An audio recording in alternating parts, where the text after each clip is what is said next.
Menteri Pemberdayaan Perempuan dan Perlindungan Anak akan mengeluarkan peraturan menteri mengenai larangan penggunaan telepon seluler bagi anak.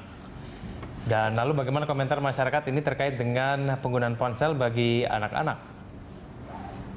HP pribadi itu saya rasa belum perlu lah buat anak-anak. Belum perlu lah saya rasa karena toh bimbingan orang tua yang paling penting di umur-umur segitu. Jadi jangan mentang-mentang dikasih handphone terus dibebasin aja, jadi harus dipantau juga sama orang tua. Iya, ya sebenarnya ya untuk namanya juga anak-anak ya harusnya anak-anak tuh nggak boleh itu ya ngakses apa internet yang negatif gitu ya.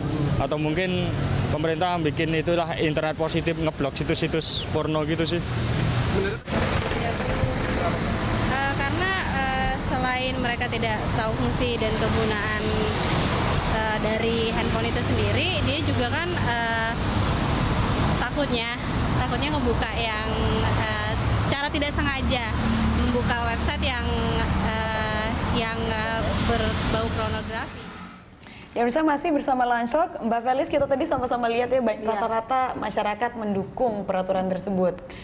Mereka menganggap bahwa tidak terlalu perlu begitu anak-anak menggunakan ponsel.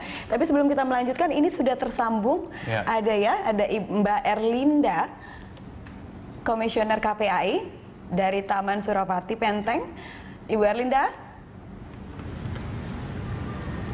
Iya, halo. Halo Mbak Erlinda, selamat siang.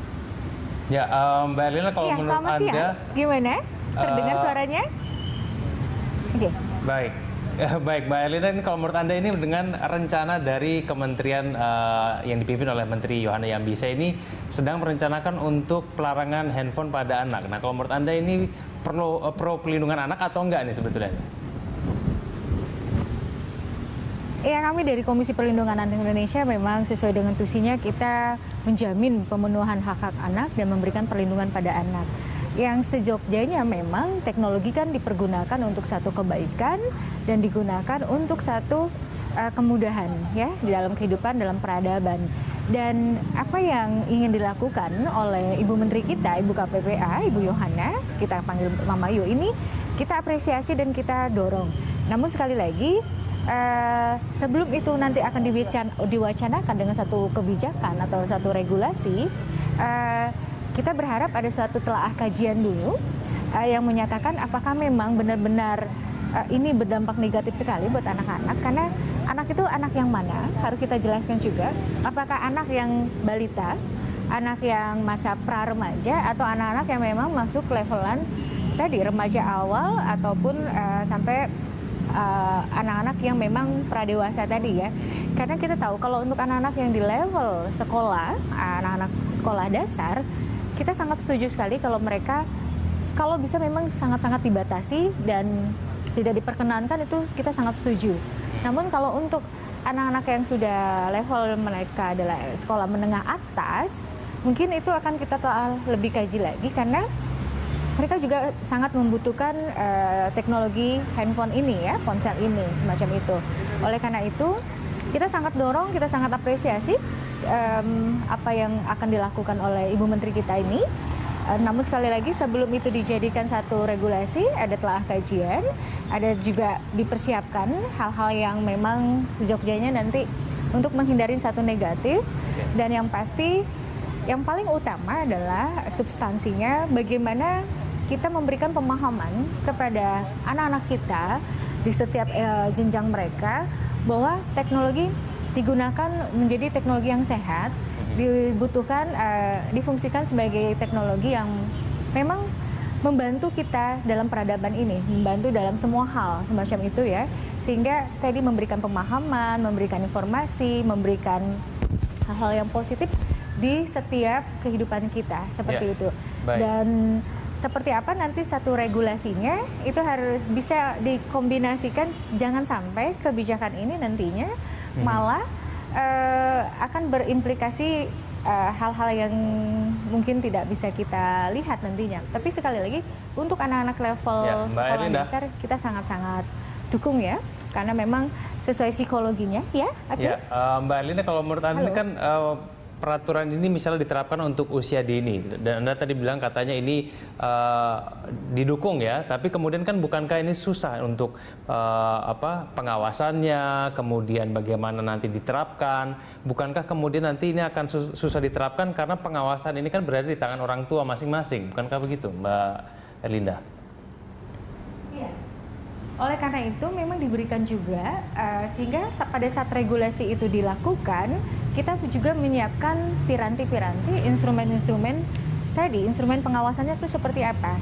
Apakah memang nanti akan ada pengawasan yang misalnya kepada orang tua, ataupun misalnya regulasi nanti itu pada sekolah, sekolah misalnya melarang anak-anak di sekolah PAUD ataupun sekolah dasar ini untuk mereka membawa handphone, semacam itu. Atau nanti juga ada semacam pengawasan baik itu dari keluarga maupun dari yang kementerian ada, ataupun misalnya kita libatkan peran masyarakat, misalnya di situ ada semacam RT RW yang diberikan, kita juga kita libatkan di grassroots ini, RT RW ini, yang pasti berikan pemahaman bahwa kalau misalnya kebijakan ini jadi dilakukan, pemahaman untuk apa sebenarnya kebijakan ini dan bagaimana cara mengawasinya sehingga memang terkontrol ya. Sebenarnya yang paling utama adalah tadi termasuk teknologi yang lainnya, termasuk misalnya kita penggunaan komputer pun juga sama. Bagaimana kita memberikan satu program kepada pemerintah, kepada masyarakat khususnya orang tua untuk memahami mana yang harus dilakukan sebagai orang tua dalam pengawasan terhadap anak. Hal-hal apa saja yang memang anak tidak boleh melihat itu, dan jelaskan juga mengapa sampai mereka tidak mengakses, karena banyak hal yang negatif. Contoh misalnya paparan dari pornografi, atau contoh berikutnya adalah tentang paparan dari video-video seksual yang saat ini banyak sekali menjamur. Mengapa? Oke, baik. Diberikan juga pemahaman Mbak dampak Felis dari dulu. Mbak misalnya Felis menanggapi mengenai pernyataan yang disampaikan tadi dari Mbak Erlinda. Setuju kan kalau misalnya ternyata kita itu ini pengawasannya itu susah begitu loh, karena kan semua keluarga ini rata-rata kebutuhannya berbeda-beda. Kalau diterapkan ini bukannya nanti akan menimbulkan masalah baru nanti ke depannya nih Mbak? Iya, untuk satu peraturan dilaksanakan atau mulai dicanangkan itu pasti akan ada penyesuaian memang. Tapi balik lagi kalau suatu peraturan akan disahkan, itu berarti sudah melalui proses uji coba yang matang gitu. Selama ini lagi proses uji coba yang matang, kita butuh sekarang apa nih, orang tua bisa bantu apa, sekolah bisa bantu apa dalam tren lagi gadget ini untuk pada anak. Ya tadi setuju sama Mbak Erlinda bahwa di sekolah dilarang misalnya bawa handphone ke sekolah. Itu berarti kan sudah 8 jam di sekolah berkurang. Nah setelah sekolah ada kegiatan apa gitu. Kalau tiba nanti sampai di rumah dan orang tuanya tidak ada, misalnya ada tante, kakak atau siapa yang main gadget, itu kan berarti sudah lebih minim waktu bergadgetnya. Ditambah lagi bisa pengawasan, misalnya orang tuanya memang bekerja. Di rumah ada siapa gitu, tetangga ada lingkungan kompleks, itu juga bisa dimintain bantuannya. Gitu. Seperti disebutkan tadi oleh Mbak Erlinda, begitu kekhawatiran banyak orang dan orang tua itu rata-rata mengenai beberapa situs-situs yang tidak baik, pornografi yang sekarang lagi marak beredar. Nah ini tampaknya kekhawatiran itu salah satu yang menstimulus peraturan ini. Nah kita bisa bicara ke arah faktor dampak buruk dari situs-situs tersebut. Untuk anak yang tadi benar SD, PAUD itu kan masih di bawah usia dewasa atau di bawah pra-remaja. Untuk mereka memang tidak dibutuhkan gadget yang punya kemampuan bisa browsing atau YouTube yang bisa kita buka dengan bebas. Tapi anak SD kan sudah mulai ya, anak SD. Kalau memang mereka butuh itu, kita kasih ke komputer di rumah. Kalau ada sebagian smartphone yang sudah ada parental control, kita bisa setting sehingga anak tidak bisa buka blog-blog apa tertentu gitu. Itu balik lagi peran serta orang tua satu, mau belajar juga orang tuanya. Baik. Gitu. Baik Mbak Felis, nanti kita juga akan tanyakan lagi tanggapan dari Mbak Erlinda, namun kita jeda dulu, pemirsa tetaplah bersama kami di Lunch Talk.